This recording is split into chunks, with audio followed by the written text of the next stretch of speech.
Hello everyone, my self Supinder Singh from Bansal academy. तो आज एक बड़ी ही ख़ास सीरीज़ हम शुरू करने जा रहे हैं, सीरीज़ ऑन क्वांटम मैकेनिक्स। इस सीरीज़ में हम क्वांटम मैकेनिक्स को बिल्कुल बेसिक लेवल से लेकर बिल्कुल एडवांस लेवल तक अच्छे से समझेंगे। तो अगर मान लीजिए आप एमएससी एंट्रेंस की तैयारी कर रहे हैं या फिर गेट जेस्ट या फिर CSIR नेट की तैयारी कर रहे हैं, तो ये एक सीरीज़ आपके लिए बहुत यूज़फुल रहेगी। तो चलिए हम पहला लेक्चर इसका शुरू करते हैं। पहले कुछ लेक्चर्स में हम क्वांटम मैकेनिक्स के ओरिजिन के बारे में, कहाँ से पैदा हुई है क्वांटम मैकेनिक्स, शुरू कहाँ से हुई है, उसके बारे में जानेंगे। तो क्वांटम मैकेनिक्स के ओरिजिन में सबसे पहले हम ये जान लेते हैं कि जो दो नेचर्स के बारे में, दो कॉन्ट्राडिक्टरी नेचर्स के बारे में। एक नेचर है हमारे पास पार्टिकल नेचर और दूसरा नेचर है हमारे पास वेव नेचर। इन दो नेचर्स को हम क्वांटम मैकेनिक्स में इकट्ठा करते हैं और ये दो नेचर्स कॉन्ट्राडिक्टरी नेचर्स हैं। ठीक है, क्यों?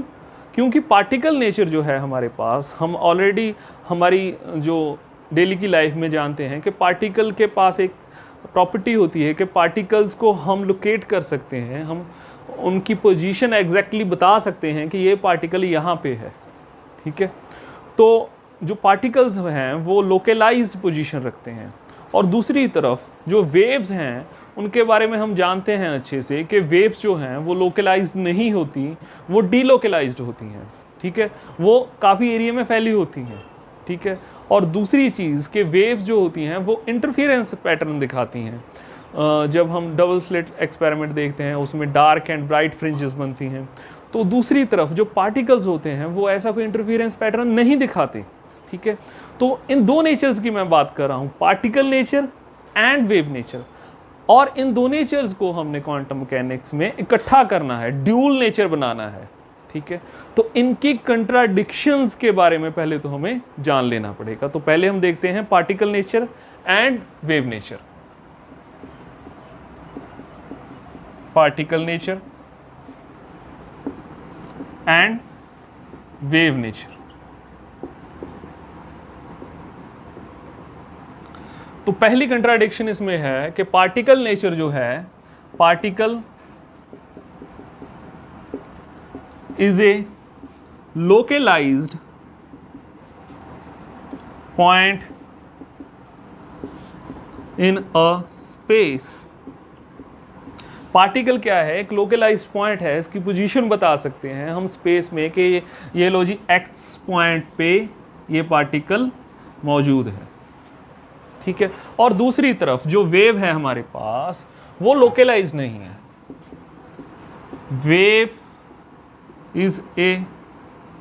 Wave is डीलोकेलाइज्ड।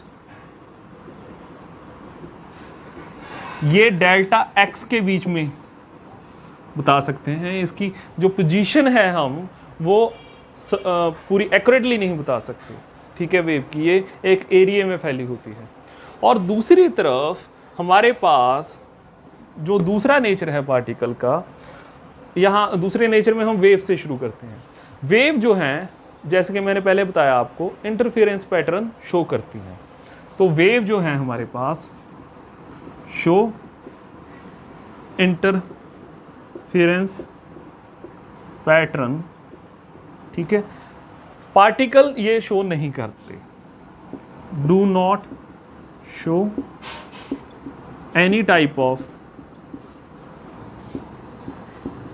interference pattern।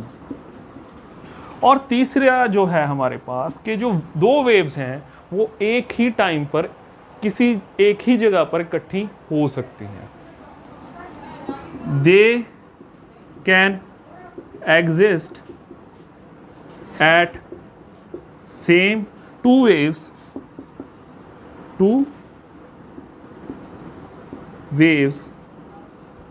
can exist at same point in space at same time t, जबकि हमारे जो पार्टिकल्स हैं वो एग्जिस्ट नहीं करते। टू पार्टिकल्स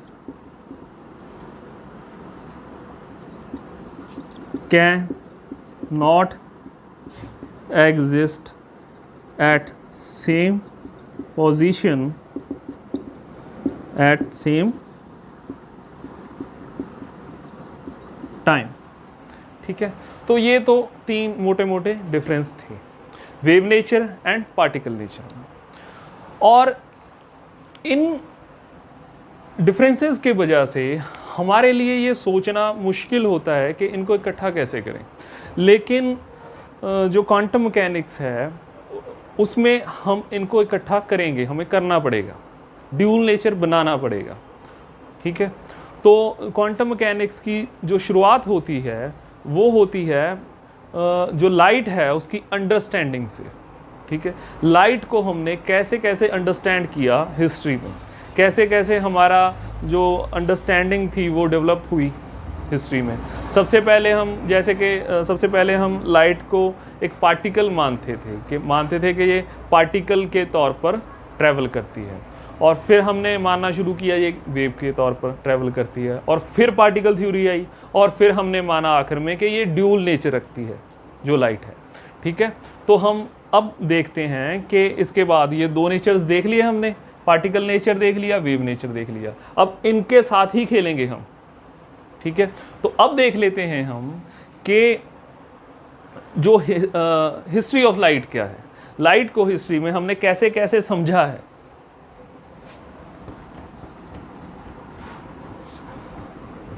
तो सबसे पहली थ्योरी जो थी लाइट की वो दी थी हमें न्यूटन ने।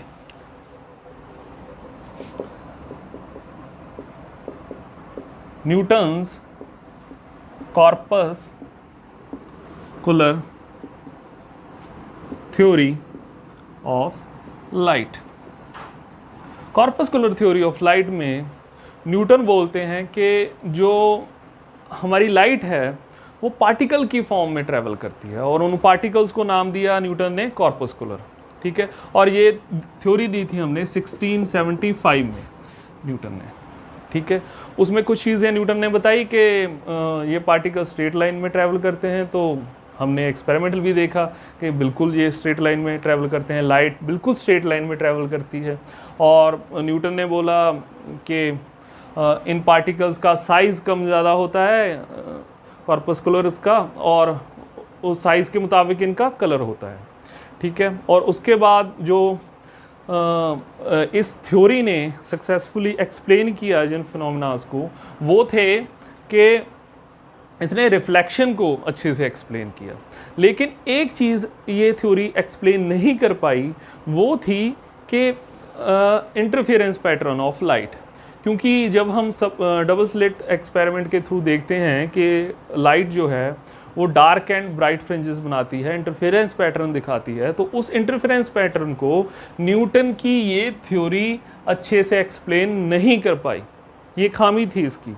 और एक और खामी थी इस थ्योरी की कि न्यूटन ने बोला था कि जो लाइट है वो डेंसर मीडियम में स्लो ट्रैवल करती है और रेयर मीडियम में फास्ट ट्रैवल करती है। ये बात भी आगे चलकर गलत साबित हुई। ठीक है, तो सबसे पहले न्यूटन ने क्या कहा कि जो लाइट है वो है पार्टिकल नेचर की। ठीक है, और दूसरी इसके एक साल बाद ही और एक और थ्योरी आई जो थी हमारे पास वेव थ्योरी ऑफ लाइट, और ये दी थी हमें हाइगन ने 1676 में। ठीक है, तो हाइगन ने हमें बताया कि जी नहीं, जो लाइट है वो पार्टिकल नेचर नहीं रखती, वो वेव नेचर रखती है। ठीक है, और ये जो न्यूटन की थ्योरी थी ये एक्सप्लेन नहीं कर पाई थी इंटरफेरेंस पैटर्न को, और जो हाइगन की थ्योरी थी जो एक साल बाद ही आ गई थी न्यूटन की थ्योरी के, उसने अच्छे से एक्सप्लेन किया इंटरफेरेंस पैटर्न को, डिफ्रैक्शन पैटर्न को अच्छे से एक्सप्लेन किया। ठीक है, और लेकिन इसमें भी एक प्रॉब्लम थी। वो प्रॉब्लम ये थी कि हाइगन बोलते थे कि ये जो वेव है इसके चलने के लिए, ट्रैवल करने के लिए मीडियम की ज़रूरत होती है। तो आगे चल के हमें पता लगा कि जो लाइट है वो तो वैक्यूम के थ्रू भी जा सकती है। ठीक है, तो इसमें भी ये प्रॉब्लम थी। तो ये थी दूसरी थ्योरी। तो अब तक एक बंदे ने कह दिया कि ये पार्टिकल्स हैं लाइट को, और दूसरे बंदे ने बोला कि ये जी नहीं, ये वेव्स हैं। ठीक है, अब आगे जाकर इस थ्योरी को ही थोड़ा सा पक्का कर दिया, वेव थ्योरी को, मैक्सवेल ने 200 साल बाद, तकरीबन 200 साल बाद 1873 में मैक्सवेल ने बोला, मैक्सवेल ने नेचर बताया।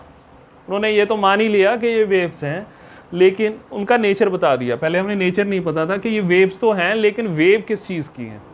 ठीक है, तो उन्होंने बोला कि ये इलेक्ट्रोमैग्नेटिक वेव्स हैं, इलेक्ट्रोमैग्नेटिक वेव्स। ये वेव्स जो हैं वो electric field and magnetic field की वेव्स हैं। ठीक है, तो चलो जी, हमें नेचर भी पता चल गया इसका। लेकिन अभी भी दो अलग अलग तरह की सोचें काम कर रही थी। एक सोच तो ये थी कि जो लाइट है वो पार्टिकल है, एक सोच ये थी कि जो लाइट है वो वेव है। तो इसके बाद तीसरे नंबर पर जो थ्योरी आती है हमारे पास, वो है हमारे पास मॉडर्न थ्योरी है जो हमारे पास, वो है quantum theory of light, quantum theory of light. और यहीं से शुरुआत होती है क्वांटम मैकेनिक्स की भी। कैसे शुरुआत होगी वो बताता हूँ मैं आपको। लेकिन क्वांटम मैकेनिक्स इस थर्ड थ्योरी के पहले जो हुआ वो ये था कि जैसे कि इंटरफेरेंस पैटर्न को एक्सप्लेन करने के लिए हमें ये मानना पड़ा कि जो लाइट होती है उसका नेचर वेव नेचर होता है। ठीक है, वैसे ही कुछ एक्सपेरिमेंट्स थे। जैसे पहला एक्सपेरिमेंट था photo electric effect, photo electric effect. दूसरा था कॉम्पटन इफेक्ट।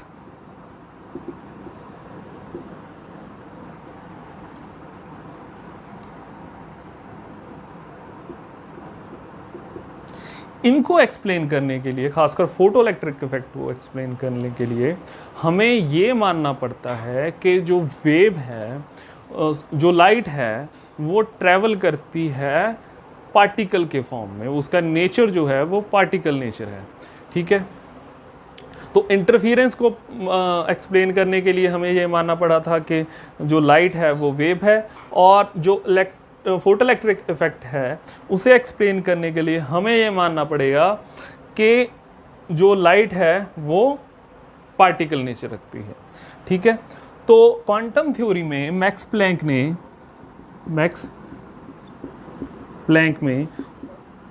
1905 में ये बोला कि जो लाइट है वो सोर्स से एनर्जी के पैकेट्स के रूप में निकलती है। एनर्जी के पैकेट्स, क्वांटा ऑफ लाइट, जिसको नाम दिया उन्होंने फोटॉन्स। ठीक है, और एक फोटोन के पास एनर्जी होती है is equal to H nu. ठीक है, और इसके पास मोमेंटम होता है ये, सॉरी वेवलेंथ, और अगर मोमेंटम यहां से निकालें तो होगा हमारे पास ये। ठीक है, तो ये बोला हमें मैक्स प्लैंक ने। ठीक है, और फोटो इलेक्ट्रिक को इफेक्ट को एक्सप्लेन करने के लिए जो आइंस्टाइन है, उन्होंने इसी जो फोटोन थ्योरी है हमारे पास उसका ही सहारा लिया। ठीक है, और उन्होंने फोटो इलेक्ट्रिक इफेक्ट को सक्सेसफुली एक्सप्लेन किया इस बेस पर। तो वहाँ पर दुविधा हो गई। अब हमारे पास प्रॉब्लम होगी कि अगर हमने एक तरह के फिनोमेनास को एक्सप्लेन करना है, अगर हमने इंटरफेरेंस को एक्सप्लेन करना है, तो हमें ये लाइट को वेव मानना पड़ेगा, और अगर हमने फोटो इलेक्ट्रिक इफेक्ट को एक्सप्लेन करना है तो हमें लाइट को पार्टिकल मानना पड़ेगा। तो और मानना तो पड़ेगा ही हमें, क्योंकि दोनों जो फिनोमेनास होते हैं वो नेचर में हो रहे हैं। ठीक है, वो हमारी थ्योरी नहीं है, वो प्रैक्टिकली हो रहे हैं वहाँ पे। ठीक है, तो हमें जो लाइट का नेचर है वो ड्यूल नेचर मानना पड़ा, कि लाइट जो है वो पार्टिकल नेचर भी रखती है और वो वेव नेचर भी रखती है। ठीक है, तो इसके बाद आगे जो अगर जब साइंटिस्ट ने ये मान लिया कि चलो ठीक है जी, लाइट जो है वो ड्यूल नेचर रखती है, वो पार्टिकल नेचर भी रखती है और वो वेव नेचर भी रखती है, तो एक चीज़ और साइंटिस्ट के दिमाग में चलने लगी कि अगर लाइट ड्यूल नेचर रखती है तो क्या ऐसा हो सकता है कि क्योंकि जो नेचर है वो सिमेट्री पसंद करता है, तो ऐसा हो सकता है कि जो पार्टिकल्स हैं वो भी ड्यूल नेचर रखते हैं, क्या वो भी वेव नेचर रखते हैं, क्या ऐसा हो सकता है?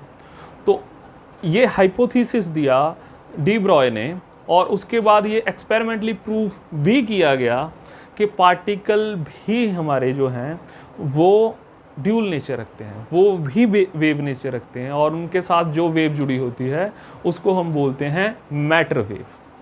ठीक है, और यहाँ से ही क्वांटम मैकेनिक्स की शुरुआत होती है। ठीक है, तो अब हम डी ब्रॉय के हाइपोथेसिस को फिर अगले लेक्चर में करेंगे, और इस लेक्चर में हम करेंगे फोटो इलेक्ट्रिक इफेक्ट। ठीक है, फोटो इलेक्ट्रिक इफेक्ट को हम अच्छे से समझेंगे और दोबारा से इसको थोड़ा सा रिवाइज करेंगे और थोड़ा सा कंक्लूजन निकालेंगे कि कैसे लाइट का फिर ड्यूल नेचर मान लिया गया। ठीक है, फोटो इलेक्ट्रिक इफेक्ट को एक्सप्लेन करने के लिए जो वेव थ्योरी थी कैसे फेल हुई, और कैसे जो फोटोन थ्योरी थी उसने अच्छे से एक्सप्लेन किया फोटो इलेक्ट्रिक इफेक्ट को, और कैसे ड्यूल नेचर हमें मानना पड़ा वेव्स का, और उसके बाद हम ड्यूल नेचर ऑफ मैटर पे जाएंगे, ड्यूल नेचर ऑफ पार्टिकल। ठीक है,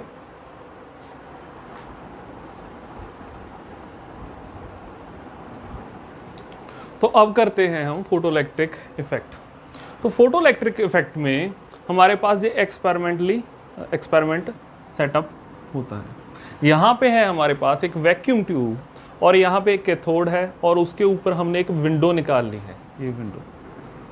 ठीक है, यहाँ पे लाइट इंसिडेंट करती है इस कैथोड पे, और यहाँ पे है एनोड हमारे पास, और ये हमने एक सेटअप से जोड़ दिया है। इस सेटअप में हमने कुछ ऐसा इंतजाम किया है कि हम इसकी पोलैरिटी भी चेंज कर सकते हैं और वोल्टेज भी चेंज कर सकते हैं। ठीक है, तो अब यहाँ पे होता क्या है इस फोटो इलेक्ट्रिक इफेक्ट में कि लाइट इंसिडेंट करती है कैथोड पे, और यहाँ से इलेक्ट्रॉन निकलते हैं और भागते हैं एनोड की तरफ, और जब वो एनोड पे चले जाते हैं तो यहाँ पे करंट फ्लो होता है, जिसे हम मेज़र करते हैं एमीटर से। ठीक है, तो अब अगर इस एक्सपेरिमेंट की कुछ एक्सपेरिमेंटल फाइंडिंग्स देखें हम, कुछ ग्राफ्स देखें, और उनको उसको एक्सप्लेन करने की कोशिश करें वेव थ्योरी के थ्रू, ठीक है, तो वो एक्सप्लेन नहीं होते। और अगर उसको हम एक्सप्लेन करने की कोशिश करें, आइंस्टाइन ने जो थ्योरी दी थी हमें फोटोन थ्योरी, उसके थ्रू एक्सप्लेन करने की कोशिश करें तो वो अच्छे से एक्सप्लेन होता है। तो वो ग्राफ्स कौन से हैं वो देखते हैं। तो वो पहला ग्राफ है हमारा कि अगर हम यहाँ पे करंट लेते हैं हम, और यहाँ पे लेते हैं हम हमारा इंटेंसिटी ऑफ लाइट। जैसे ही हम इंटेंसिटी ऑफ लाइट बढ़ाते हैं करंट हमारा इंक्रीज होता है। पहला ग्राफ तो ये है हमारा। और दूसरा ग्राफ है ये यहाँ पे हमारा, दूसरा ग्राफ है हमारा यहाँ पे कि अगर हम फ्रीक्वेंसी लें इस साइड पे लें हम करंट, तो अगर हम एक ख़ास फ्रीक्वेंसी की लाइट डालें, पहले तो फ्रीक्वेंसी देख लीजिए कि अलग अलग फ्रीक्वेंसी की लाइट डालने के लिए हमें क्या करना पड़ेगा, और अलग अलग इंटेंसिटी की लाइट डालने के लिए हमें क्या करना पड़ेगा। अगर हम फ्रीक्वेंसी चेंज करना चाहते हैं तो हमें बल्ब का कलर चेंज करना पड़ेगा। अगर ग्रीन की अलग फ्रीक्वेंसी होगी, अगर किसी और कलर का बल्ब होगा उसकी अलग फ्रीक्वेंसी होगी। तो कलर चेंज करेंगे हम लाइट का तो फ्रीक्वेंसी चेंज होगी। और अगर हम 10 वाट का बल्ब था पहले और फिर 100 का हमने लगा दिया तो उससे होगी इंटेंसिटी चेंज। तो इंटेंसिटी चेंज करेंगे और फ्रीक्वेंसी चेंज करेंगे, इन दोनों चीज़ों के साथ ही खेलेंगे हम इस एक्सपेरिमेंट में। तो यहाँ पे हम फ्रीक्वेंसी चेंज करना चाहते हैं। एक ख़ास फ्रीक्वेंसी जब तक रखी हमने, जिसको हमने न्यू नॉट बोल दिया, इसे बोला हमने थ्रेशोल्ड फ्रीक्वेंसी थ्रेशोल्ड फ्रीक्वेंसी। यहाँ तक हमें कोई करंट नहीं मिला और जैसे ही इसके आगे हमने इंक्रीज़ किया फ्रीक्वेंसी को, हमें एक करंट मिला। तो एक ग्राफ तो ये है। यहाँ पे ये न्यू नॉट क्या है हमारे पास? न्यू नॉट है हमारे पास थ्रेशोल्ड फ्रीक्वेंसी। ठीक है, वो फ्रीक्वेंसी जिसके डालने के बाद हमारे पास करंट शो होने लग जाता है एमीटर में। और यहाँ पे जो तीसरा हमारे पास, ये है फर्स्ट, ये है सेकंड और ये है थर्ड। जो तीसरा हमारे पास ग्राफ है वो है वोल्टेज एंड करंट के बीच में। वोल्टेज एंड करंट के बीच में, और यहाँ पे हम फ्रीक्वेंसी सेम रखेंगे, यानी कि कलर चेंज नहीं करेंगे लाइट का। ठीक है, और हम खेलेंगे यहाँ पे इंटेंसिटी के साथ। पहले एक इंटेंसिटी रखेंगे, उस पे करंट देखेंगे, और फिर दूसरी इंटेंसिटी रखेंगे, उस पे करंट देखेंगे। यहाँ पे इस साइड पे लिया हमने करंट और इस साइड पे ली हमने वोल्टेज, और इस साइड पे नेगेटिव में वोल्टेज है। नेगेटिव में वोल्टेज मींस हमने ये रिवर्स कर दिया, साइड उल्टा दी हमने। ठीक है, पोलैरिटी चेंज कर दी हमने। ये अच्छे से विजिबल है आपको? हाँ जी, बिल्कुल। तो इस ग्राफ में हमने क्या किया कि हमने अगर एक खास इंटेंसिटी की लाइट, मान लीजिए 0 से शुरू किया हमने, वोल्टेज 0 से शुरू की और वोल्टेज इंक्रीज़ करते गए हम, तो करंट पहले 0 वोल्टेज पर था इतना करंट। यहाँ पे 0 वोल्टेज पर हमने करंट मेज़र किया तो हमारे पास कुछ करंट की वैल्यू थी यहाँ पे। ठीक है, तो वो करंट की वैल्यू क्यों थी? क्योंकि जो लाइट इंसिडेंट कर रही थी, उस लाइट के साथ कुछ इलेक्ट्रॉन निकल रहे थे मेटल से, ठीक है, कैथोड से, और उन इलेक्ट्रॉन के पास कुछ एनर्जी थी, काइनेटिक एनर्जी, जो एनर्जी उनको लाइट से मिली थी। ठीक है, वो उसी एनर्जी के साथ भाग रहे थे एनोड की तरफ। ठीक है, और वो करंट बना रहे थे जब वोल्टेज हमने नहीं दी थी। ठीक है, तो इतना करंट था वो। और जैसे ही हम वोल्टेज इंक्रीज करते हैं, इस साइड हम पॉजिटिव पोटेंशियल लगाते हैं और पोटेंशियल को इंक्रीज करने की कोशिश करते हैं, तो यहाँ से इलेक्ट्रॉन और भागने शुरू होते हैं और स्पीड से। ठीक है, और स्पीड से भागने शुरू होते हैं क्योंकि वहाँ उनको अट्रैक्शन फील होती है। ठीक है, वहाँ पे हमने पोटेंशियल लगा दिया, उसको उस साइड से और एनर्जी दे दी हमने, कुछ काइनेटिक एनर्जी तो उनको इंसिडेंट लाइट से मिली थी। ठीक है, तो वो भागना शुरू हुए और हमारा करंट जो है वो इंक्रीज होना शुरू हुआ। ठीक है, लेकिन अब एक टाइम आता है जिसके बाद करंट इंक्रीज होना बंद हो जाता है। उसे कहेंगे हम सैचुरेशन करंट, कि सैचुरेशन आ गई करंट की। वो क्यों आती है? क्योंकि जो मेटल है यहाँ पे कैथोड है, उस पर जितनी इंटेंसिटी की लाइट गिरेगी तो वो उतने ही इलेक्ट्रॉन बाहर निकालेगी। ठीक है, इंटेंसिटी का मतलब क्या होता है? नंबर ऑफ फोटॉन्स, फोटॉन्स कितने गिर रहे हैं। ठीक है, तो वो उतने ही इलेक्ट्रॉन बाहर निकालेगी, और जितने इलेक्ट्रॉन बाहर निकलेंगे उतने ही तो यहाँ पे पहुँचेंगे। अगर 100 इलेक्ट्रॉन मौजूद है यहाँ पे, जो यहाँ पे जाने के लिए तैयार है, तो 100 ही तो खींचेगा ये। ठीक है, 100 से ज़्यादा कहाँ से लाएगा? तो एक सैचुरेशन पॉइंट तो आएगा ना। ये सैचुरेशन पॉइंट आ गया। ये कब था? इंटेंसिटी 1 पे। और अगर हम पोलैरिटी चेंज कर दें, अब अगर हम 0 से पहले इस साइड पे पोलैरिटी चेंज कर दें, हम नेगेटिव पोलैरिटी कर दें, इस साइड नेगेटिव दे दें, इस साइड पॉजिटिव दे दें, तो क्या होगा? यहाँ से इलेक्ट्रॉन निकल रहे थे, उनके पास कुछ अपनी काइनेटिक एनर्जी थी जो इंटेंसिटी इंसिडेंट लाइट से मिली थी, और पीछे से हमने उनको यहाँ से नेगेटिव पॉजिटिव पोटेंशियल दे दिया और पीछे से खींचना शुरू कर दिया, ऐसे कि जैसे कोई भाग रहा हो और उसे हम पीछे से खींचना शुरू कर दें। ठीक है, तो पोलैरिटी चेंज करने से ये इफेक्ट होगा। तो उनकी जो किनेटिक एनर्जी थी वो कम होना शुरू हो गई। ठीक है, तो यहाँ पे कम इलेक्ट्रॉन पहुंचना शुरू हो गए। तो इलेक्ट्रॉन अगर कम पहुंचेंगे नोड पे तो करंट कम बनेगा। ठीक है, तो करंट कम बनेगा तो यहाँ पे करंट हमारा कम होना शुरू हो गया। और एक पॉइंट आया जहाँ पे हमारे पास करंट ज़ीरो हो गया और इस वोल्टेज को हमने कहा V0। और V0 क्या है हमारे पास? Cut off voltage.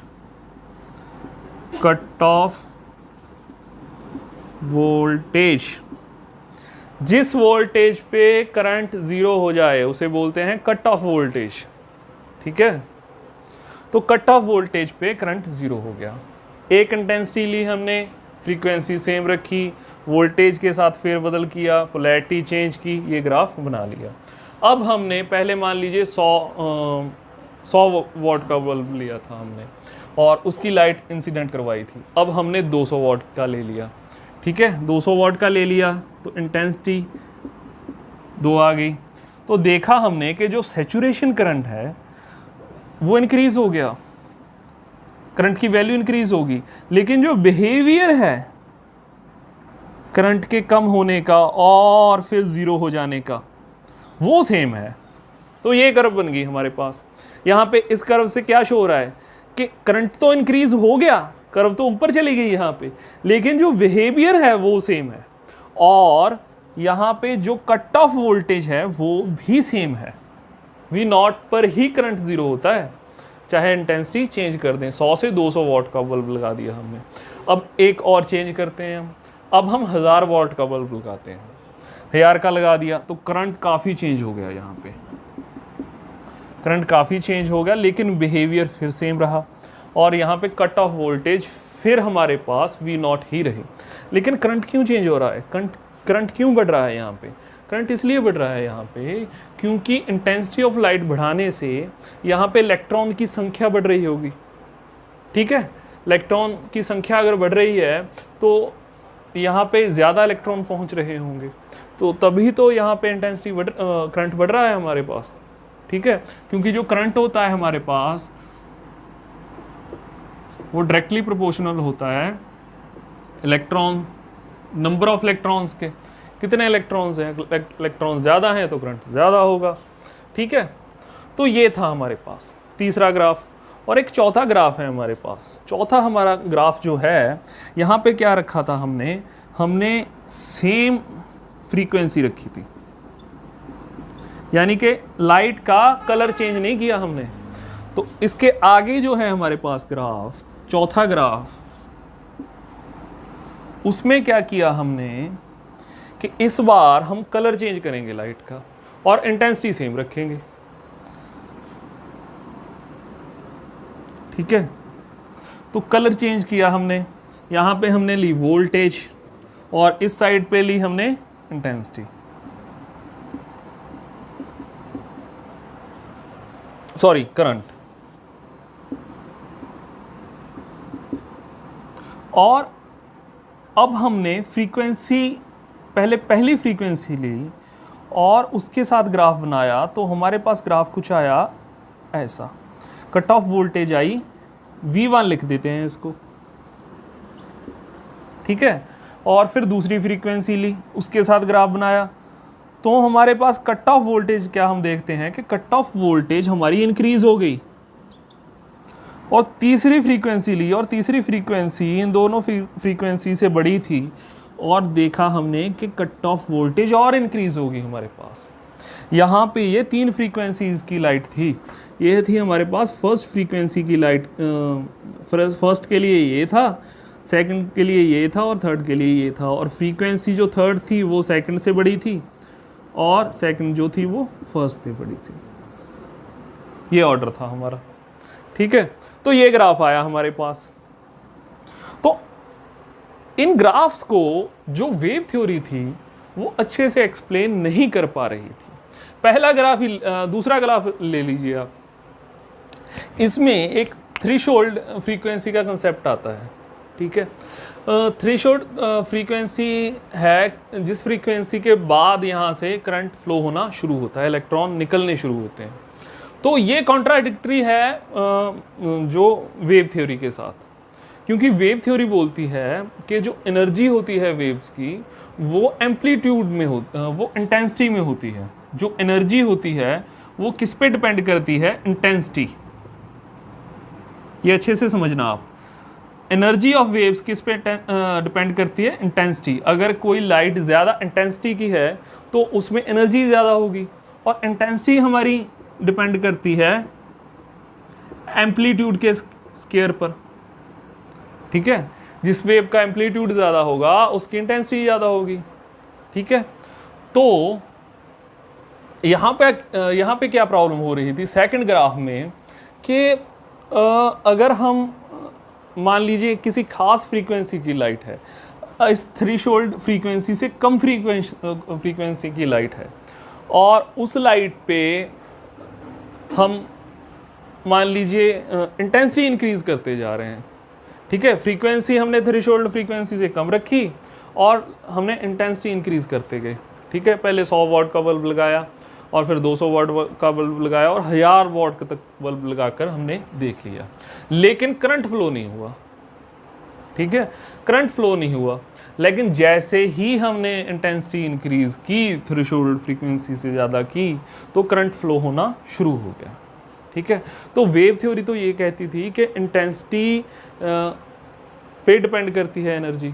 तो अगर इंटेंसिटी हम इंक्रीज़ कर रहे थे तो एनर्जी इंक्रीज़ होनी चाहिए इलेक्ट्रॉन्स की, और इलेक्ट्रॉन्स को एनर्जी मिलेगी तभी तो वो एटम से बाहर आएंगे। तो अगर इंटेंसिटी बढ़ाने से एनर्जी मिल रही थी इलेक्ट्रॉन्स को, तो वो बाहर निकले क्यों नहीं? ठीक है, तो करंट फ्लो कराने के लिए कैथोड से इलेक्ट्रॉन को बाहर निकलना है मेटल से, और मेटल से बाहर निकलने के लिए उसे कुछ एनर्जी की ज़रूरत है। ठीक है, एटम से बाहर आने के लिए कुछ एनर्जी की ज़रूरत होती है इलेक्ट्रॉन्स को, और वो एनर्जी जब इंटेंसिटी के थ्रू मिल रही है इलेक्ट्रॉन्स को, और इंटेंसिटी हम ज़्यादा करते जा रहे हैं, तो वो इलेक्ट्रॉन क्यों नहीं बाहर आ रहे? तो ये वेव थ्योरी एक्सप्लेन नहीं कर पा रही थी, और ये तो बिल्कुल ही एक्सप्लेन नहीं कर पा रही थी कि फ्रीक्वेंसी जो हम एक थ्रेशोल्ड फ्रीक्वेंसी के ज़्यादा फ्रीक्वेंसी देते हैं, और तब क्यों फिर इलेक्ट्रॉन बाहर आ जाते हैं। ठीक है, तो ये कॉन्ट्राडिक्शन थी वेव थ्योरी में। तो और दूसरा, ये जो हमारा तीसरा ग्राफ है, इसमें एक बात और शो होती है। तीसरे ग्राफ में अगर देखें आप, कि जो हमारी वोल्टेज है, कट ऑफ वोल्टेज, वो डिपेंड नहीं करती इंटेंसिटी पे, वो डिपेंड नहीं करती इंटेंसिटी पे डिपेंड करता है हमारा करंट। तो इसे नोट कर लेते हैं हम। तीसरे ग्राफ से हमें क्या मिला कि इंटेंसिटी डिपेंड करता है करंट। और अगर यहाँ पे देखें हम चौथे ग्राफ में, यहाँ से अगर ध्यान से देखें हम, तो हमारा जो कट ऑफ वोल्टेज है वो डिपेंड करता है, कट ऑफ वोल्टेज डिपेंड करता है हमारा फ्रीक्वेंसी पर। ठीक है, विजिबल है आपको? हाँ जी। तो कट ऑफ वोल्टेज जो है हमारा वो फ्रीक्वेंसी पर डिपेंड करता है। तो ये ना तो ये एक्सप्लेन कर पा रही थी जो तीसरे ग्राफ में मिला हमें, ना जो फोर्थ ग्राफ में मिला हमें। तो ये भी एक्सप्लेन नहीं हो पा रहा था हमारा वेव थ्योरी से, क्योंकि ये ग्राफ नहीं आना चाहिए अगर इंटेंसिटी के बढ़ने से एनर्जी बढ़ती है, जैसा कि वेव थ्योरी बताती है। ठीक है, क्योंकि कट ऑफ वोल्टेज जो है, एक बात और समझिए आप, कट ऑफ वोल्टेज पे आके जो है हमारे पास इलेक्ट्रॉन्स रुक क्यों जाते हैं? ठीक है, क्योंकि कट ऑफ वोल्टेज पे आके जो हमारे पास किनेटिक एनर्जी होती है इलेक्ट्रॉन्स की, वो ज़ीरो हो जाती है, जो उनको मिली थी इंसिडेंट रेडिएशन से, तो वो ज़ीरो हो जाती है। ठीक है, तो वो रुक जाते हैं। तो आइडियली अगर जो हमारे पास एनर्जी है वेव्स की वो इंटेंसिटी में है, तो ये जो ग्राफ है इंटेंसिटी का, जैसे ही इंटेंसिटी हमने बढ़ाई तो ये कट ऑफ वोल्टेज भी ज़्यादा हो जानी चाहिए थी। जैसे ग्राफ ऐसे यहाँ मिला है, ये ग्राफ हमें यहाँ मिलना चाहिए था, ठीक है, अगर वेव थ्योरी ठीक होती। क्योंकि एनर्जी जो है, अगर मान लीजिए 100 वॉट का बल्ब लगाया था यहाँ पे, ठीक है, तो एक एनर्जी मिली, 3 जॉल एनर्जी मिली, मान लीजिए आप इलेक्ट्रॉन वोल्ट एनर्जी मिली, ठीक है। तो एक खास एनर्जी से वो भाग रहा है वहाँ पे, ठीक है, और उसे एक खास कट ऑफ वोल्टेज चाहिए रोकने के लिए, ठीक है। और अब हमने पहले 100 वॉट का बल्ब लगाया था, एक खास एनर्जी मिली थी और खास कट ऑफ वोल्टेज चाहिए थी हमें उसे रोकने के लिए। अब हमने बल्ब चेंज कर दिया, इंटेंसिटी चेंज कर दी, हमने 1000 वॉट का बल्ब लगा दिया, तो उसे एनर्जी ज़्यादा मिलेगी वेव थ्योरी के अनुसार, क्योंकि इंटेंसिटी में एनर्जी होती है, और एनर्जी ज़्यादा मिलेगी तो कट ऑफ वोल्टेज भी तो बढ़नी चाहिए उसे रोकने के लिए। लेकिन ये ग्राफ क्या शो कर रहा है हमें कि कट ऑफ वोल्टेज इंक्रीज नहीं होती इंटेंसिटी बढ़ाने से, ठीक है। तो ये कंट्राडिक्शन थी, ये प्रॉब्लम थी। तो इसे एक्सप्लेन किया, इन चारों ग्राफों को एक्सप्लेन किया आइंस्टाइन ने यूज़ किया मैक्स प्लैंक की जो अजम्पशन थी कि जो लाइट है वो सोर्स से निकलती है एनर्जी के पैकेट्स के रूप में, जिसे उसने फोटॉन्स कहा। तो उसके थ्रू आइंस्टाइन ने इसे एक्सप्लेन किया, और उसको एक्सप्लेन करने के लिए सबसे पहले हमें समझना पड़ेगा कि जो वर्क फंक्शन क्या होता है। सबसे पहले तो ये जानिए आप, वर्क फंक्शन क्या होता है। तो इसे हम मिटा देते हैं यहाँ पे।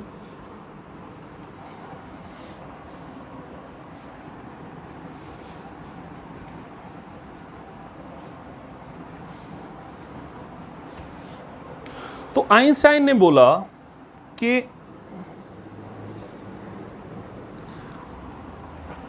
जो हमारे पास लाइट है वो फोटॉन्स के रूप में ट्रैवल करती है, और फोटॉन्स, एक फोटॉन में जो एनर्जी होती है वो होती है E = h न्यू, और यहाँ पे ये है हमारे पास फ्रीक्वेंसी, ठीक है। तो इतनी एनर्जी होती है किसी फोटॉन में, और जब वो फोटॉन टकराता है किसी इलेक्ट्रॉन से तो वो उसको एनर्जी ट्रांसफ़र करता है, ठीक है। अब हमारे पास एक मेटल है जिससे हम इलेक्ट्रॉन बाहर निकालना चाहते हैं, ठीक है, इलेक्ट्रॉन बाहर निकालना चाहते हैं, और इस पे हम क्या करते हैं, रेडिएशन इंसिडेंट करते हैं, ठीक है। तो अब इस इलेक्ट्रॉन को बाहर निकलने के लिए यहाँ से एक खास एनर्जी की ज़रूरत है, ठीक है। उस एनर्जी को हम बोल देते हैं वर्क फंक्शन के इक्वल एनर्जी की ज़रूरत है हमारे पास,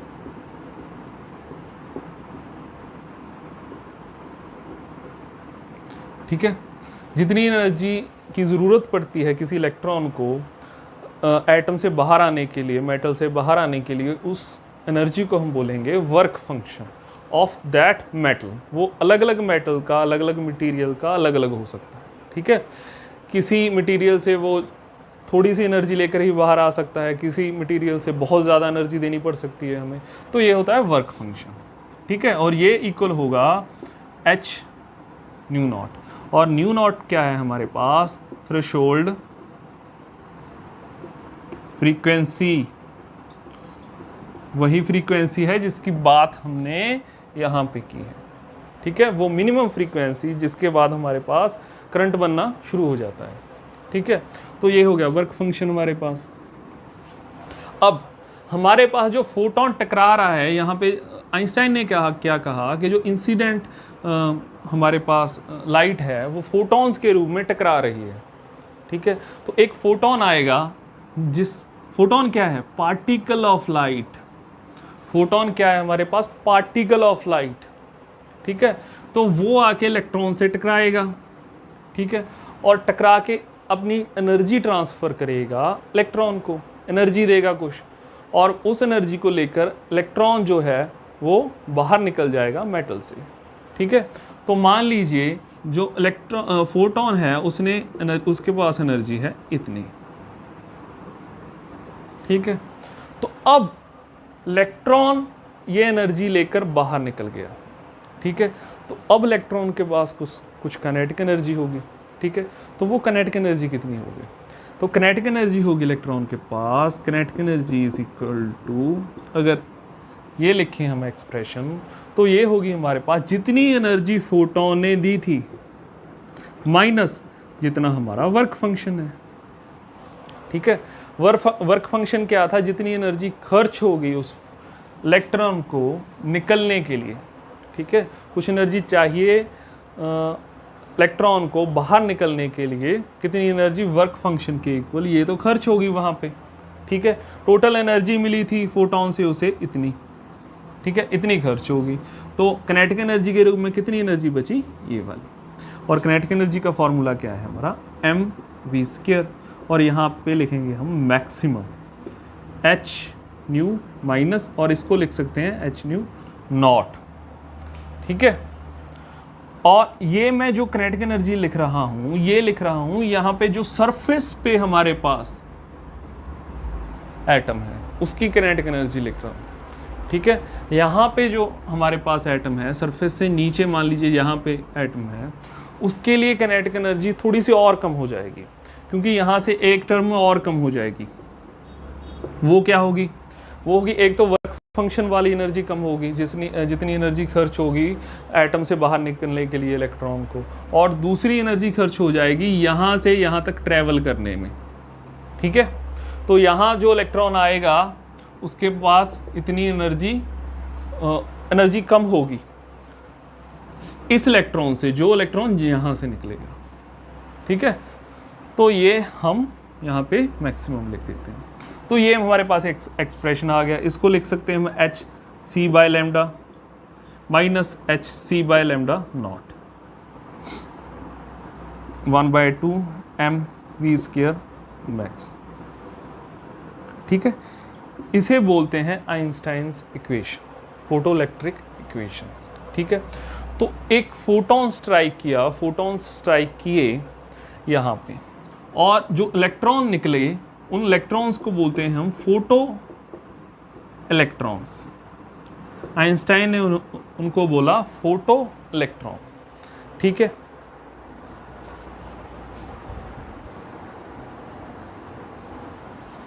तो यहाँ पे आइंस्टाइन ने कहा कि जो हमारे पास लाइट है वो तो एक तो उसका फोटोन नेचर है।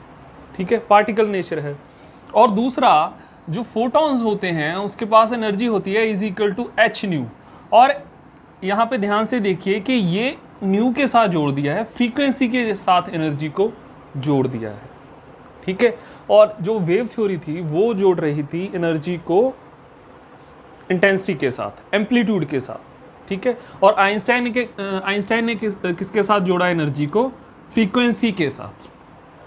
ठीक है, तो यहाँ से जब आइंस्टाइन ने फ्रीक्वेंसी के साथ जोड़ा एनर्जी को, ठीक है, जो कि हमने मैक्स प्लैंक ने बोला था हमें।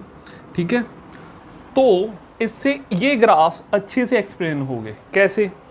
जैसे कि अब आइंस्टाइन ने बोला कि अगर हम किसी खास फ्रीक्वेंसी की लाइट इस मेटल पर डालें, जिस फ्रीक्वेंसी की लाइट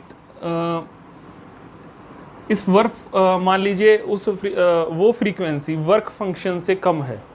ठीक है, तो जो हमारे पास फोटॉन्स हैं वो इलेक्ट्रॉन्स को उतनी एनर्जी नहीं दे पाएंगे। ठीक है, क्योंकि एनर्जी जो है वो फ्रीक्वेंसी पे डिपेंड करती है। ठीक है, और जो ये फ्रीक्वेंसी है, ये फ्रीक्वेंसी ग्रेटर होनी चाहिए किस फ्रीक्वेंसी से? थ्रेशोल्ड फ्रीक्वेंसी से। ठीक है, तो जब हम किसी खास कलर की लाइट, ठीक है, किसी खास फ्रीक्वेंसी की लाइट, ऐसी फ्रीक्वेंसी की लाइट जो थ्रेशोल्ड फ्रीक्वेंसी से ज़्यादा हो, उस कलर की लाइट इस पर इंसिडेंट करवाते हैं इस मेटल पर, तो वो फोटॉन्स जाके स्ट्राइक करते हैं और वो इतनी एनर्जी दे देते हैं इलेक्ट्रॉन्स को कि वो इलेक्ट्रॉन मेटल से बाहर आ जाए। ठीक है, तो ये बात इस ग्राफ को, सेकंड जो ग्राफ है, इसे एक्सप्लेन कर देती है अच्छे से। ठीक है, क्योंकि ये एक्सप्लेन नहीं हो रहा था वेव थ्योरी से। ठीक है, अब जब हमने फ्रीक्वेंसी के साथ एनर्जी को जोड़ा तो ये ग्राफ अच्छे से एक्सप्लेन हो गया हमारा। क्योंकि जब हम किसी खास कलर की लाइट डाल रहे थे तो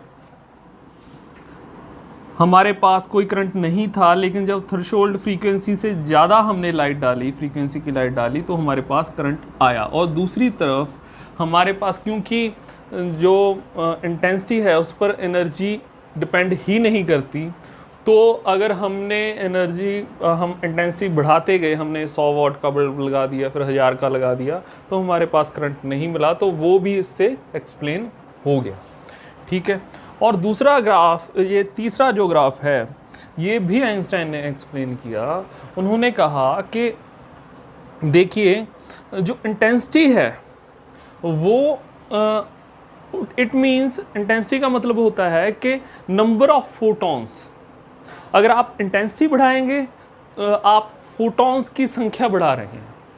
ठीक है, और अगर वो फोटॉन्स एक थ्रेशोल्ड फ्रीक्वेंसी से ज़्यादा फ्रीक्वेंसी रखते हैं, अगर वो फोटॉन्स, तो आप इंटेंसिटी बढ़ाने से फोटॉन बढ़ा रहे हैं, और फोटॉन बढ़ाने से फिर वो फोटॉन्स जाकर आखिरकार मेटल पर ही टकराएंगे। और अगर पहले 10 फोटॉन्स टकरा रहे थे और इंटेंसिटी आपने बढ़ा दी, और अब आप 100 फोटॉन्स जाके टकरा रहे हैं, तो करंट इंक्रीज़ होगा ही। ठीक है, तो ये भी एक्सप्लेन कर दिया कि इंटेंसिटी बढ़ाने से करंट क्यों इंक्रीज़ हो रहा है। ठीक है, और दूसरी चीज़ ये एक्सप्लेन की, ये कट ऑफ वोल्ट सेम क्यों आ रही है डिफरेंट इंटेंसिटीज़ पे। तो आइंस्टाइन ने कहा क्योंकि जो इलेक्ट्रॉन की जो एनर्जी है, जो एनर्जी मिलनी है इलेक्ट्रॉन को, वो डिपेंड करती है, डायरेक्टली प्रोपोर्शनल होती है फ्रीक्वेंसी के, वो इंटेंसिटी के प्रोपोर्शनल नहीं होती। तो क्योंकि इंटेंसिटी के प्रोपोर्शनल वो नहीं होती, इंटेंसिटी से एनर्जी नहीं बनती, तो जो कट ऑफ वोल्टेज है हमें जो चाहिए किसी इलेक्ट्रॉन को रोकने के लिए, तो वो वोल्टेज कैसे इंक्रीज़ होगी? वो तो सेम ही रहेगी जब वो इंटेंसिटी पे डिपेंड ही नहीं करती। ठीक है, डिपेंड किस पे करेगी? फ्रीक्वेंसी पे। ठीक है, पहले एक फ्रीक्वेंसी की लाइट थी, जब ν1 फ्रीक्वेंसी की लाइट थी हमारे पास, तो एक ν1 फ्रीक्वेंसी की लाइट थी, तो इट मीन्स हम ν1 इस फ्रीक्वेंसी, ये एनर्जी का फोटोन डाल रहे थे यहाँ पे। ठीक है, और वो ख़ास एनर्जी दे रहा था, और उस एनर्जी के साथ वो इलेक्ट्रॉन काइनेटिक एनर्जी वो लेके बाहर निकला था मेटल से, और उसको रोकने के लिए हमने एक पोटेंशियल लगाया अपोजिट पोलैरिटी में, और वो पोटेंशियल फिर कट ऑफ पोटेंशियल हमें कितना देना पड़ा? V1। ठीक है, और अब हमने क्या किया, इस फ्रीक्वेंसी को बढ़ा दिया, यानी कि हमने कलर चेंज कर दिया, और अब एनर्जी ये है ν2, और ये हो गया हमारे पास दूसरी फ्रीक्वेंसी का, दूसरी एनर्जी का हमने फोटोन दिया, और ये थी E1, ये है E2, और E2 E1 से बड़ी है। ठीक है, तो अब ज़्यादा काइनेटिक एनर्जी लेके निकलेगा इलेक्ट्रॉन, तो उसे रोकने के लिए हमें ज़्यादा पोटेंशियल देना पड़ेगा। ठीक है, तो ये देखिए आप, V2 पोटेंशियल देना पड़ा हमें उसे रोकने के लिए, और फिर हमने फ्रीक्वेंसी और ज़्यादा बढ़ा दी, तो ν3 कर दी, तो E3 हो जाएगा। ठीक है, E3 फिर E2 से भी ज़्यादा है, तो और ज़्यादा एनर्जी लेके निकलेगा इलेक्ट्रॉन, तो और ज़्यादा एनर्जी लेके निकलेगा, तो और ज़्यादा पोटेंशियल देना पड़ेगा उसे रोकने के लिए।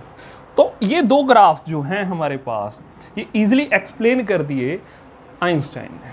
ठीक है, तो ये बात पक्की हो गई कि जो हमारे पास लाइट है, अगर ये हमने फोटोइलेक्ट्रिक इफेक्ट एक्सप्लेन करना है, तो ये बात माननी पड़ेगी कि लाइट जो है वो पार्टिकल नेचर रखती है। ठीक है, और उन पार्टिकल्स ऑफ लाइट को क्या कहेंगे हम, फोटॉन, और उनके पास एनर्जी कितनी होती है, इतनी होती है।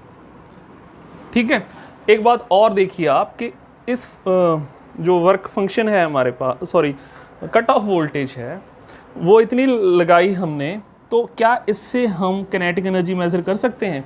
हमें नहीं पता कि यहाँ से जो इलेक्ट्रॉन निकले, यहाँ से जो इलेक्ट्रॉन निकले वो कितनी एनर्जी, हम जानना चाहते हैं कितनी एनर्जी लेके निकले, कितनी किनेटिक एनर्जी लेके निकले। वो फाइंड करने के दो फार्मूले हैं हमारे पास। एक तो यहाँ से फाइंड कर लिया हमने, ठीक है, हमने कहा कि जी एक ख़ास फ्रीक्वेंसी, ख़ास एनर्जी दी होगी फोटोन ने, कितनी एनर्जी दी, इतनी एनर्जी दी, इतनी खर्च होगी वर्क फंक्शन में, तो किनेटिक एनर्जी इतनी बची होगी। और एक दूसरी तरह से भी हम कैलकुलेट कर सकते हैं, इस तरह से नेगेटिव पोलैरिटी की वोल्टेज लगा के, ठीक है, क्योंकि हमें इतना वर्क डन करना पड़ा। कितना वर्क डन करना पड़ा हमें इतना वर्क डन करना पड़ा। ये क्या है हमारे पास, cut off voltage, cut off voltage. इतनी एनर्जी देनी पड़ी किसी इलेक्ट्रॉन को रोकने के लिए, ठीक है। तो कट ऑफ वोल्टेज जितनी ही किनेटिक एनर्जी होगी इलेक्ट्रॉन के पास, बराबर एनर्जी ही देनी पड़ेगी। अगर कोई इलेक्ट्रॉन इस तरफ जा रहा है किसी खास एनर्जी से, तो पीछे खींचने के लिए भी उतनी ही एनर्जी देनी पड़ेगी, उतनी ही फोर्स देनी पड़ेगी हमें, ठीक है। तो इतनी ही किनेटिक एनर्जी होगी इलेक्ट्रॉन के पास, ठीक है। इसे भी हम लिख सकते हैं 1/2 mv² max is equal to EV0, और इसको यहीं पे लिख सकते हैं इसके साथ, तो ये इक्वल होगा हमारे पास EV0 के। तो ये इक्वेशन बन गई हमारे पास, ठीक है। तो ये है हमारे पास फोटो इलेक्ट्रिक इफेक्ट, ठीक है। तो हमारे पास हम सबसे पहले क्या बात लेकर चले थे, हम लेकर चले थे कि सबसे पहले हमें न्यूटन ने बोला था कि जो लाइट है वो पार्टिकल नेचर रखती है। उन्होंने क्या, सिर्फ पार्टिकल नेचर रखती है, ठीक है, उन्होंने वेव नेचर की बात नहीं की। और उसके बाद जब वेव थ्योरी ऑफ लाइट आई हाइगन ने, उन्होंने कहा कि जी नहीं, ये वेव नेचर रखती है, ये पार्टिकल नेचर नहीं रखती, और उन्होंने अच्छे से एक्सप्लेन किया इंटरफेरेंस पैटर्न को, ठीक है। और उसके बाद एक और प्रॉब्लम आ गई कि अब हमारे पास फोटो इलेक्ट्रिक इफेक्ट था और वो एक्सप्लेन नहीं हो रहा था। अब उसको एक्सप्लेन करने के लिए हमें ये मानना पड़ा कि लाइट तो पार्टिकल है और फोटॉन से मिलकर बनी है, ठीक है। तो अब हमारे पास हमें दोनों तरह के फिनोमेनास देखने को मिलते हैं नेचर में, ठीक है। अब जब दोनों तरह के फिनोमेनास नेचर में देखने को मिलते हैं, तो हमें दोनों नेचर एक्सेप्ट करने पड़ेंगे। पार्टिकल नेचर भी एक्सेप्ट करना पड़ेगा, हमें वेव नेचर भी एक्सेप्ट करना पड़ेगा, हमने मानना पड़ेगा ये ड्यूल नेचर है, ड्यूल नेचर है लाइट का, ठीक है। तो एक और एक्सपेरिमेंट देखते हैं हम इसका। ये तो फोटो इलेक्ट्रिक इफेक्ट हो गया, ठीक है। अब हम एक और एक्सपेरिमेंट देखते हैं।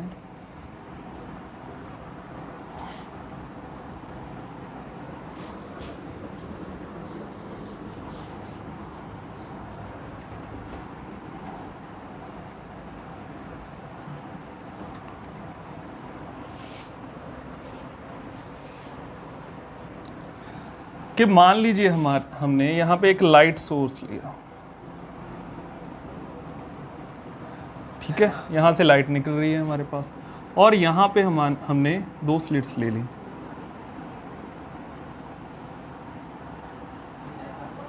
ठीक है। इसे थोड़ा दूर ले लेते हैं हम, ठीक है। यहाँ से लाइट आ रही है और यहाँ पे स्ट्राइक कर रही है। तो डबल स्लिट एक्सपेरिमेंट में हमने क्या देखा था कि यहाँ पे एक पैटर्न बन रहा था, ऐसे कुछ पैटर्न बन रहे थे यहाँ पे, यही पैटर्न बन रहा था, dark and bright fringes, interference pattern, ठीक है। अब हमने क्या किया कि साइंटिस्ट ने किया कि अगर वेव्स तो ये बनाती हैं पैटर्न, जब लाइट वेव के रूप में ट्रैवल करती है और यहाँ से गुजरती है और ये पैटर्न बनाती है, और इसे एक्सप्लेन कर दिया था हाइगन ने वेव थ्योरी के थ्रू। ठीक है, ये तो ठीक है बात है। लेकिन अब जब हम मानते हैं कि ड्यूल नेचर है और फोटॉन्स हैं, पार्टिकल्स के रूप में भी लाइट ट्रैवल करती है, तो साइंटिस्ट ने एक एक फोटॉन भी भेज के देखा। यहाँ से एक फोटॉन लिया और उसको भेजा, एक बार इस स्लिट से पास करवाया, ठीक है, और फिर एक बार यहाँ से पास करवाया, पहले यहाँ से फिर यहाँ से। ठीक है, तो यहाँ पे क्या हुआ,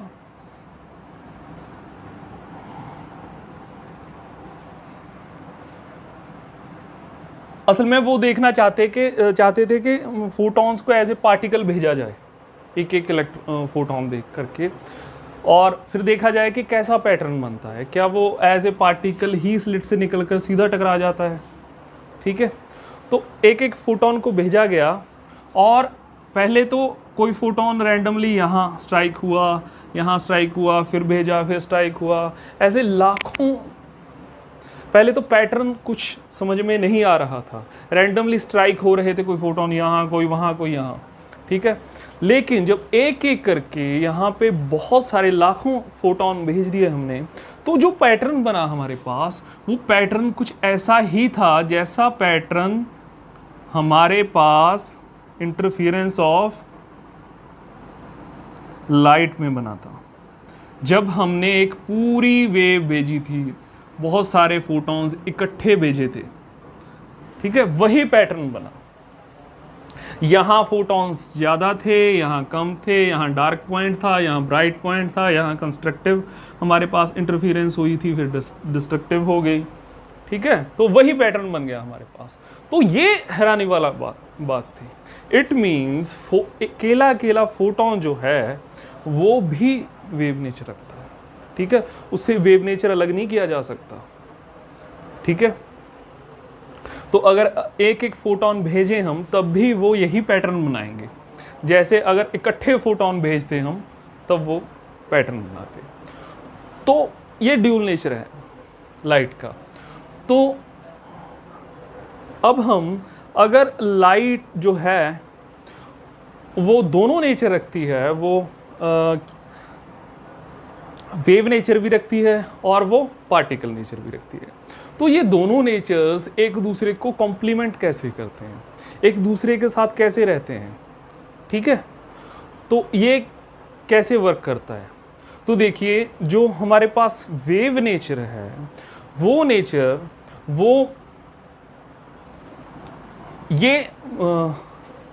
ये तय करता है कि कोई फोटॉन की प्रोबेबिलिटी किस जगह पर होने की कितनी होगी। ठीक है, ये उस फोटॉन का वेव नेचर तय करता है।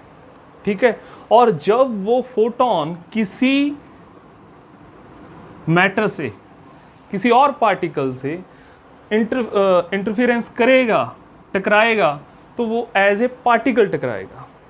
ठीक है, लेकिन वो कहाँ टकराएगा वो तय करेगा उसका वेव नेचर। ठीक है, जैसे कि यहाँ से एक फोटॉन निकल रहा है और यहाँ पर टकरा भी एक फोटॉन रहा है। ठीक है, यहाँ से निकला एक फोटॉन, यहाँ से टकराया एक फोटॉन, पार्टिकल निकला, पार्टिकल नेचर निकला, पार्टिकल नेचर टकराया। ठीक है, लेकिन यहाँ पे ज़्यादा पार्टिकल्स टकराए और यहाँ पे कम पार्टिकल्स टकराए। ठीक है, और ये चीज़ किसने तय की कि यहाँ पे कम पार्टिकल्स टकराएंगे, यहाँ पे ज़्यादा टकराएंगे? ये कौन सी चीज़ तय कर रही है? ये चीज़ तय कर रही है उसका वेव नेचर तय कर रहा है। ठीक है, तो वेव नेचर तय करता है किसी पार्टिकल के कहीं होने की प्रोबेबिलिटी। ये आगे जाके क्वांटम मैकेनिक्स में हम पढ़ेंगे अच्छे से, फिलहाल आप ये जान लीजिए। तो जब कोई लाइट इंटरेक्ट करेगी मैटर के साथ, तो वहाँ पे फोटॉन टकराएंगे। ठीक है, वो पार्टिकल नेचर के साथ ही टकराएंगे। ठीक है, तो ये था फोटोन के साथ एक्सपेरिमेंट। ठीक है, तो आगे हम अगले लेक्चर में देखेंगे कि इस जब हमारे पास हमने ये मान लिया कि ड्यूल नेचर है लाइट का, तो साइंटिस्ट को आइडिया आया, ये बात दिमाग में चलने लगी कि क्योंकि नेचर जो है हमारा वो सिमिट्री पसंद करता है। ठीक है, अगर यहाँ पे लाइट का ड्यूल नेचर है तो ये भी होना चाहिए कि यहाँ पे हमारे मैटर का भी ड्यूल नेचर हो। पार्टिकल्स जो ऑलरेडी हमारे पास पार्टिकल हमें दिख रहे हैं उनका भी ड्यूल नेचर होना चाहिए, उनका भी वेव नेचर हो सकता है। तो इस आइडिया को लेकर भी चला गया और डी ब्रॉय ने एक थ्योरी दी हमें, हाइपोथेसिस दिया, जिसे बाद में फिर प्रूफ किया गया। बिल्कुल ऐसा ही एक्सपेरिमेंट भी किया गया, एक एक इलेक्ट्रॉन भेजा गया और फिर यही पैटर्न बना हमारे पास। तो वो भी देखेंगे हम अगले लेक्चर में। ठीक है, तो आज के लिए इतना ही। अगले लेक्चर में हम कॉम्पटन इफेक्ट देखेंगे। ठीक है, फिर पेयर प्रोडक्शन भी देखेंगे और उसके बाद हमारे पास आएगा डी ब्रॉय का हाइपोथेसिस और फिर क्वांटम मैकेनिक्स शुरू करेंगे। ठीक है, तो आज के लिए इतना ही। Thank you.